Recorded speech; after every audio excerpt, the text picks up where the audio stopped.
the U.S. government has heard from President Moon, but all of that has to be verified by the United States, and that has to occur through direct contact. He instructed Secretary Pompeo to not get into the time game. That it's almost an invitation to the North Koreans to drag this process out. I would not want them to signal publicly the level of patience. The commitment to inspectors, that's essential in order to achieve denuclearization, but at the same time, that what the U.S. has really wanted is a comprehensive declaration. The real risk here is that through the access of inspectors, which is being set by North Korea. He does run the risk of being an advocate for Kim Jong-un. We think that Kim Jong-un has not yet committed to denuclearization. From the Voice of America, this is Washington Talk. Hello and welcome to Washington Talk. I'm Eun-jung Cho. Secretary of State Mike Pompeo will travel to Pyongyang in October to lay the groundwork for a second summit between President Trump and Chairman Kim. Only a month ago, the Secretary's trip to Pyongyang had been abruptly canceled. So what has changed since then?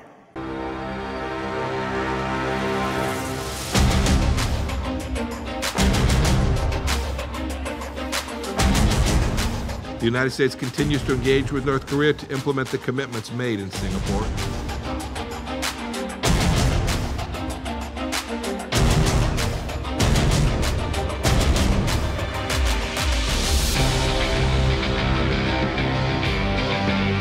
I just showed a letter that I received just yesterday from Chairman Kim.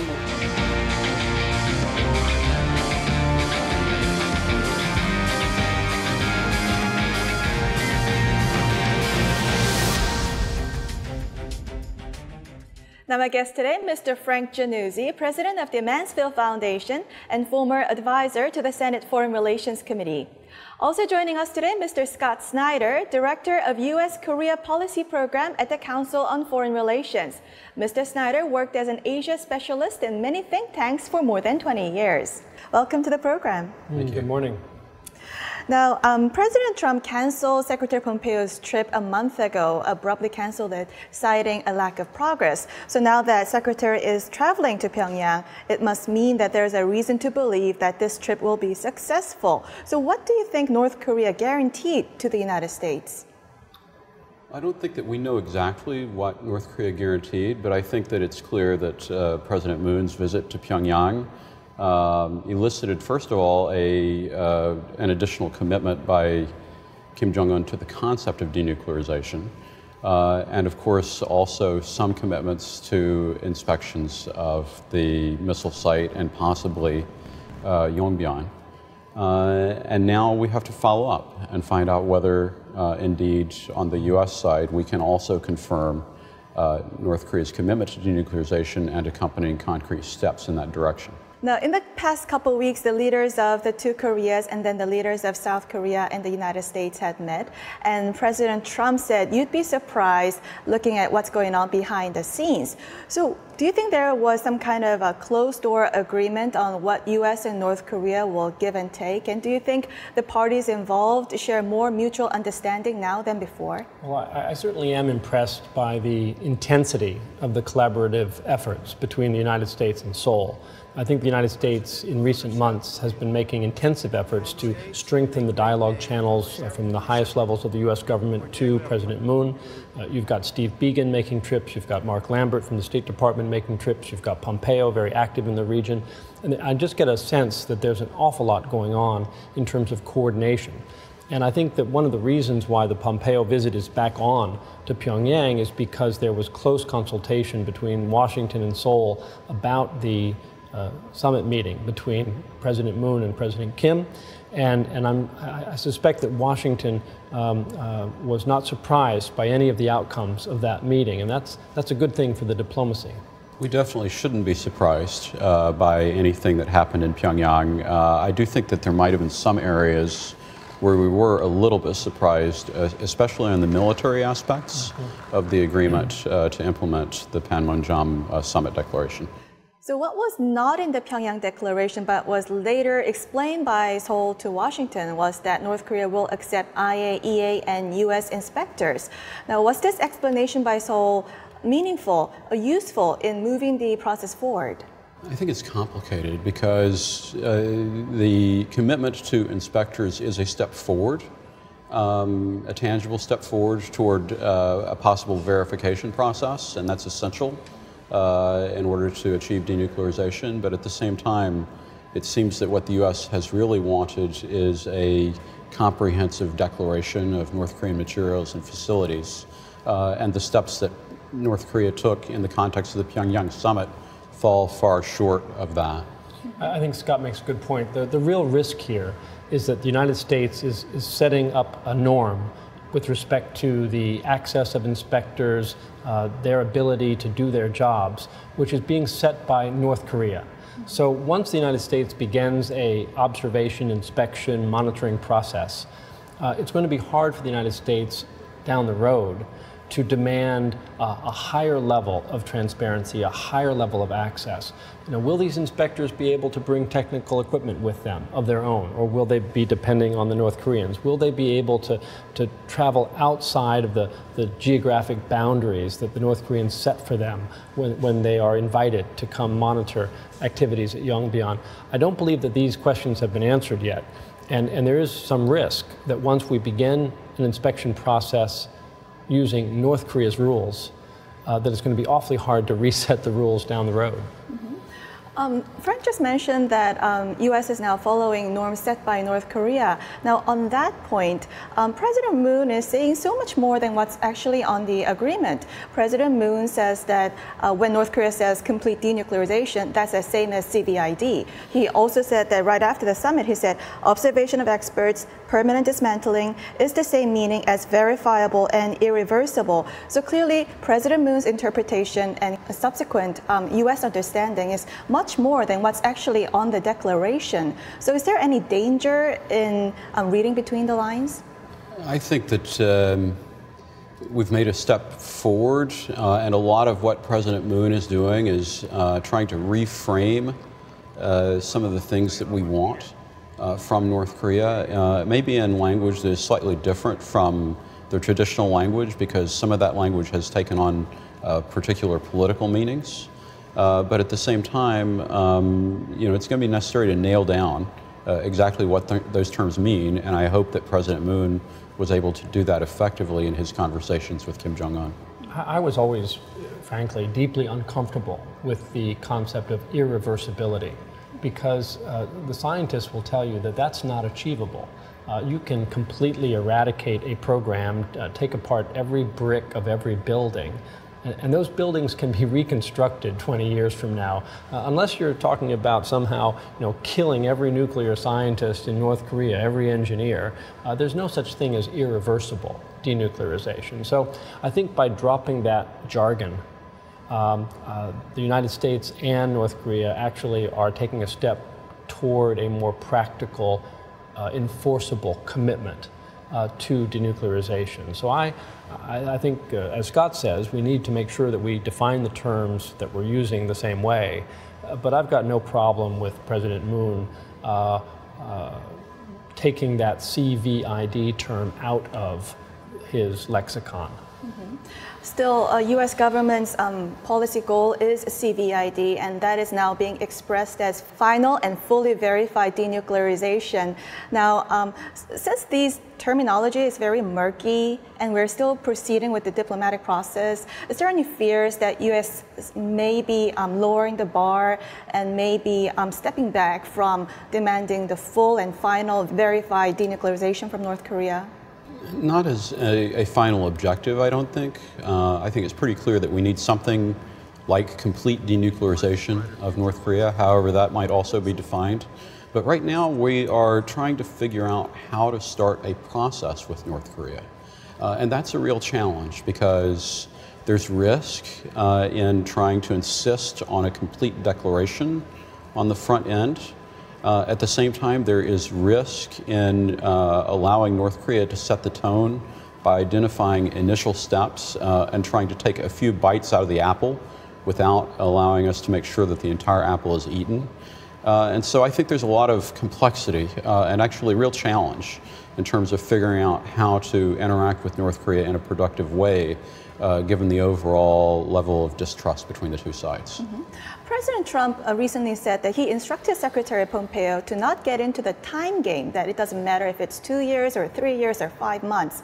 What is your take on this? Has he shifted his position? Well, it's a remarkable transformation that President Trump has undergone over the last 2 years with respect to his handling of the North Korea challenge. You know, we went from very absolutist statements about it won't happen, you know, North Korea will not be allowed to develop ICBM technology, to the end of strategic patience, implying that the Trump administration would move with great alacrity and immediacy and urgency to disarm North Korea in a matter of months or weeks, to an open-ended process, one which I think is much more in touch with reality than the previous Trump administration position, but it's a little bit disconcerting to see such a 180-degree shift in the rhetoric. And by now saying that we're just going to be very patient, there's a danger that it's almost an invitation to the North Koreans to drag this process out. So I would like the Trump administration to be patient, but I would not want them to signal publicly the level of patience that they are now signaling. Yeah, very well said. We've been expecting the second round of summit between U.S. and North Korea to be held in October, but Secretary Pompeo said that will likely come after October. So why do you think this is coming after October? We've got a lot of work to do to get this process back on track, and I think that the U.S. government has heard from President Moon about what he thinks was accomplished at the Pyongyang summit, but you know, all of that has to be verified by the United States, and that has to occur through direct contact between Secretary Pompeo and Kim Jong-un, and then we also have to follow our coordination processes around that as a means by which to prepare for a second summit. And I think the political calendar may also play a role. The president intends to be on the stump for Republican candidates between now and the election in November. Scott, South Korean President Moon Jae-in delivered a speech at the Council on Foreign Relations, and you were also there when he delivered the speech. And one of the attendants said that President Moon seemed determined to represent Kim Jong-un in only the most favorable light. And one U.S. media also said that President Moon is as good as a spokesperson for Kim Jong-un at the United Nations. So how did you see his speech? Well, I think that the speech was actually a little bit more complicated than that, because President Moon also was trying to reaffirm the importance of the alliance, and he actually indicated in that speech and also in his interview with Fox News that the alliance was going to last beyond whatever happens with North Korea. But I think that President Moon is in a very complicated situation right now, because he does run the risk of being an advocate for Kim Jong-un to the extent that he thinks that Kim has already committed to denuclearization. And yet we think that Kim Jong-un has not yet committed to denuclearization. And so that's where I think the big challenge lies in terms of a rift between the U.S. and South Korea. We'll leave it here and watch video for our next discussion.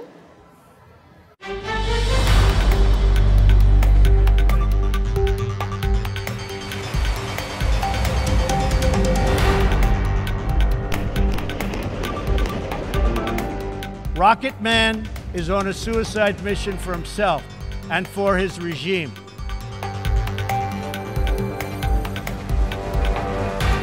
I would like to thank Chairman Kim for his courage and for the steps he has taken.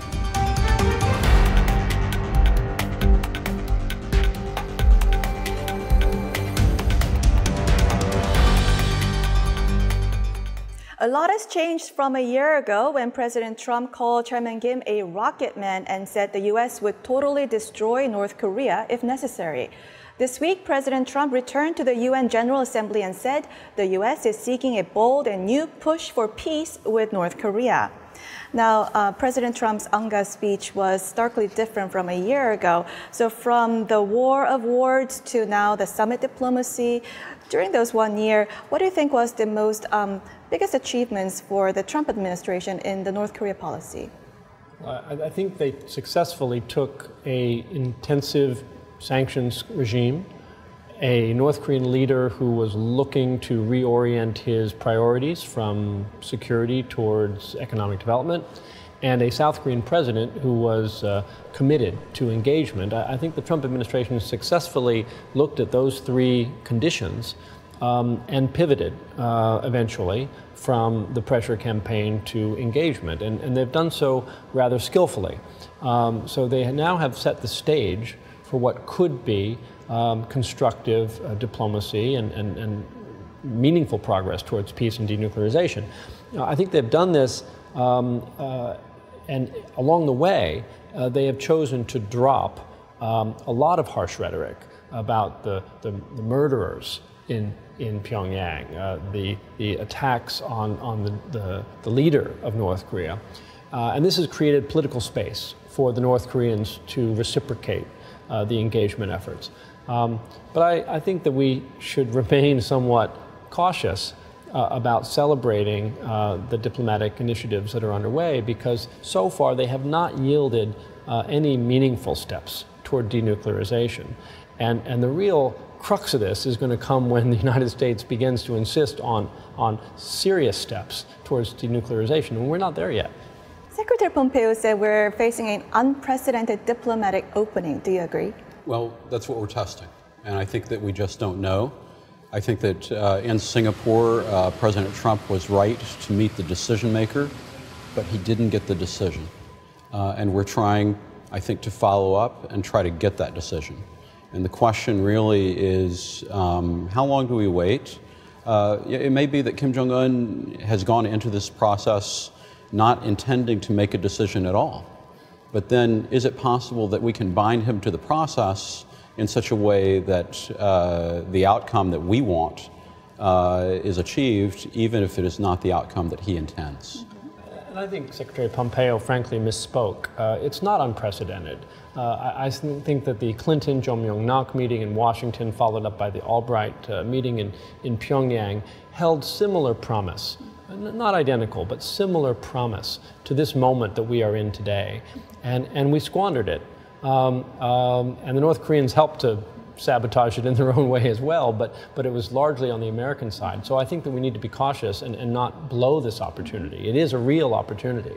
I want to hear from both of you. So is President Trump more successful than President Obama's strategic patience policy?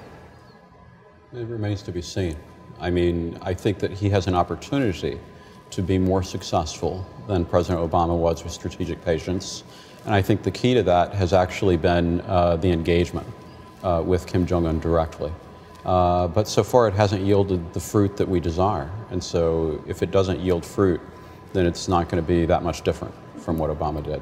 I think it's an unanswerable question because the two presidents were handed different North Koreas. Arguably, President Obama's patience is what created the opportunity for Trump today. So I think Obama deserves credit for not getting us in a war. Trump deserves credit for seizing an opportunity for diplomacy that has presented itself. We'll end this conversation here and move on to our next segment. Now, time for the photo moment, time to look at an interesting North Korea picture. Today we have a photo of students at Pyongyang Teachers University. The students are wearing virtual reality goggles during a science class. Frank, what is your reaction? I bet you those are Samsung phones in those goggles. Probably a sanctions violation. But you know, North Korea wants to be a modern country, and it's stunning that they would be showcasing some of the advanced technology that's out there in a school in Pyongyang. So I'm surprised to see this. Scott? I agree that the effectiveness of sanctions is on display right here in this picture. And I can't help but wonder about the idea of virtual reality and North Korea coming together in some strange way. Are they living in a virtual reality, do you think? I think that North Korea they're voyeurs on the world, and now we have indications that maybe they want to join it. Well, that's all the time we have for this week. Scott, Frank, thank you for joining us. Thank you, Yoon Jung. Thank you. And this was Washington Talk from the Voice of America, and I'm Eun Jung Cho. Thank you for joining us, and we expect to see you next week.